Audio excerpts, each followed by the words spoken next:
Comtoise Radio, conseil d'experts. Bonjour Dominique. Bonjour Jean-Pierre. Dominique, vous êtes pharmacien adhérent à la CPTS de Luxeuil et président de la maison de santé de Vauvillers. Aujourd'hui, nous allons cueillir des champignons. Alors, je ne vais pas y aller avec vous, je laisse un professionnel faire et surtout prudence. Oui, parce qu'en France, chaque année, des centaines d'intoxications aux champignons par confusion entre une espèce comestible et une espèce toxique sont rapportées à des centres antipoison. À titre d'exemple, il y en a eu 1923 intoxications en 2022. Les personnes intoxiquées souffrent de symptômes digestifs, vomissements, nausées, diarrhées et douleurs abdominales.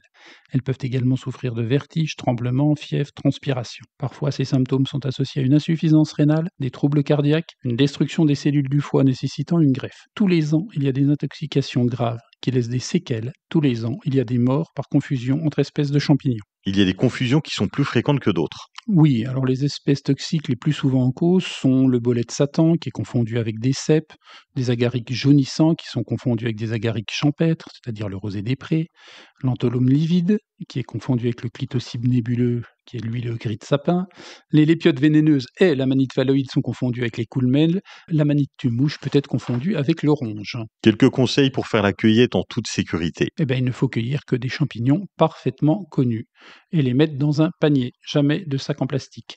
Au moindre doute, on ne ramasse pas un champignon douteux dans un panier, il faut jeter tout le contenu du panier. Si vous souhaitez faire identifier des champignons que vous ne connaissez pas, il faut se munir d'un deuxième panier pour mettre les espèces à identifier, et pour cela, il faut des spécimens sains et entiers. Vous pouvez vous adresser à certaines pharmacies ou à des sociétés de mycologie comme celle de Luxeuil qui organisent aussi des expositions. Bon, c'est noté. Je suis convaincu de ne pas aller à la cueillette aux champignons et de les acheter. Merci Dominique. Merci Jean-Pierre.